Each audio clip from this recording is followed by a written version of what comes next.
Provo Beast here doing a new install today. Today we're doing a Mark IV Jetta. This Volkswagen includes the monsoon system. Basically today we're replacing the factory radio. As you can see, we've already kind of started here, as well as install a sub. Now this one will primarily focus on replacing this radio.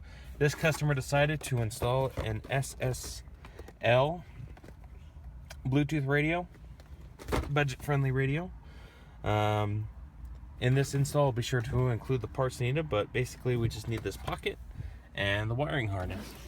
So first thing here is we need to go ahead and put in these 4 radio, I guess they're the security keys. And I'll kind of show you what they look like here. So there's 4 of them. And they go in with the long side facing out.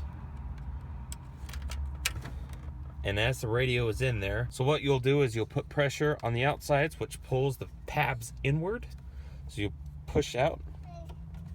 Now it may be you jiggle it and try to get it out, but basically you're looking to unlock these tabs right inside here. And that'll come out. And once you get the radio out, make sure your CDs are out. You can unplug the regular harness. Alright, so I've got the radio out here. Now, very commonly with these Volkswagens, they don't have necessarily an ignition wire here at the source. Even though your radio harness adapter has that red wire is on all the time.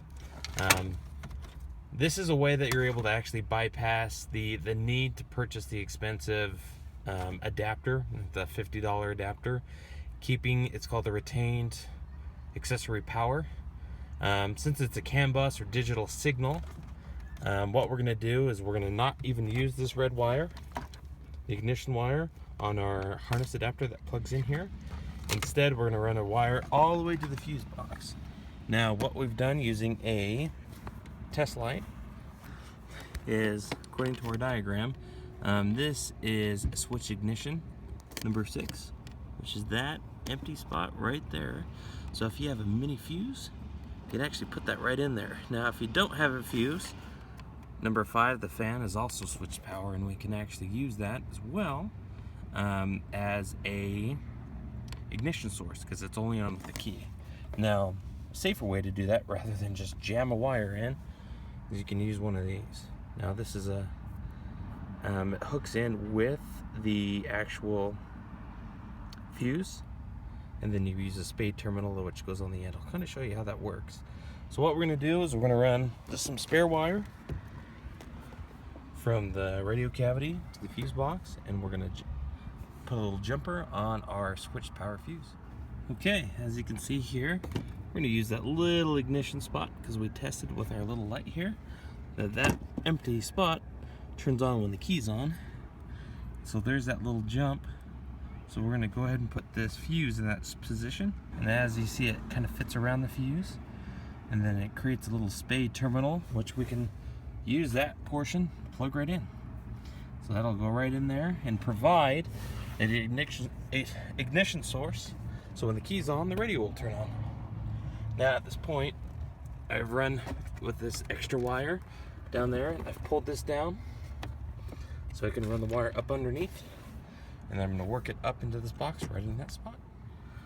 Okay, as you can see, got that fuse in, got the jumper on, and just fed it down up underneath the dash, which I got back together right out here.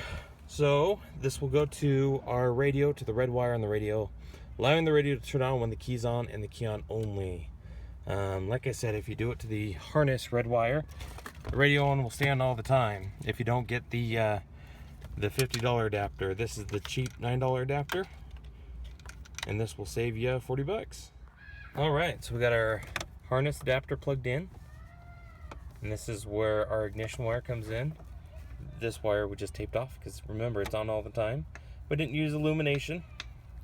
Now, in case you have the monsoon, this harness is going to have a blue and white wire. That's the monsoon amp turn on wire. So you need to make sure you hook that up or your factory amp won't turn on. And just tie that into the blue and white wire on your radio. And if your radio doesn't have it, tie it into the red ignition wire that we ran from the fuse box. So there you go, all cleaned up. So this will plug in. We'll put this pocket in,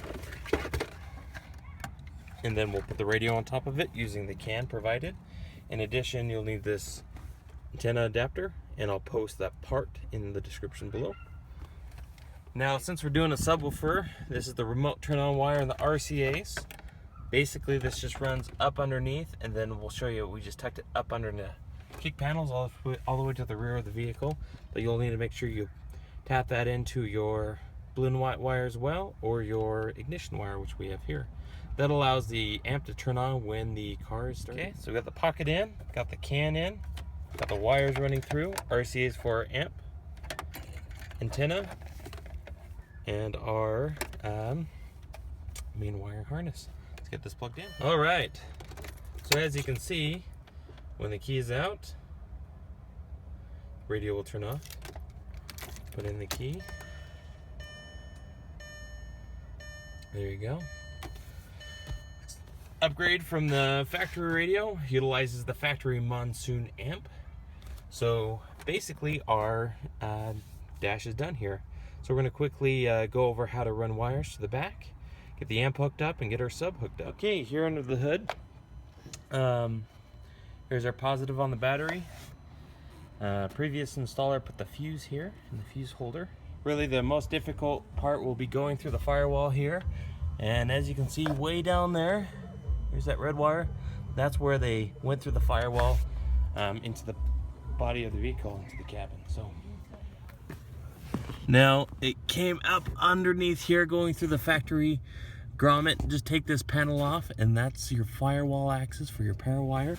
Tuck the wire by hand up underneath.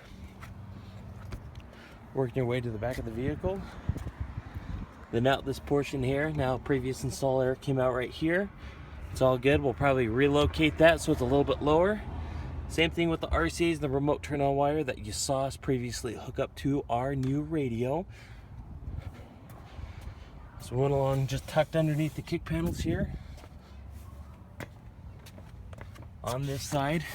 Now what they did is they just tucked it up underneath this soft padding here, and then you saw us pull them into the dash.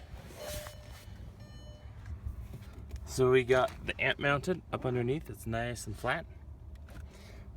Power and ground, which kind of fed it up through out there, and the red goes to the battery up to the front of the vehicle.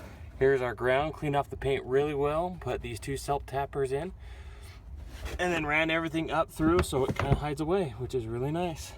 Just got to run the speaker wire. This side is the RCAs. Those are all plugged in. Everything's super clean. So it's really out of the way.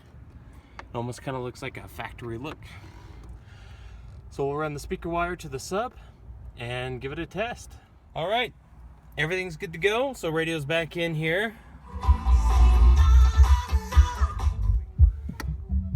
Got everything hooked up here. Got it looking super nice and clean. RC's on the other side. Thanks for watching. If you have any questions about this install, be sure to post a comment below. Have a good one.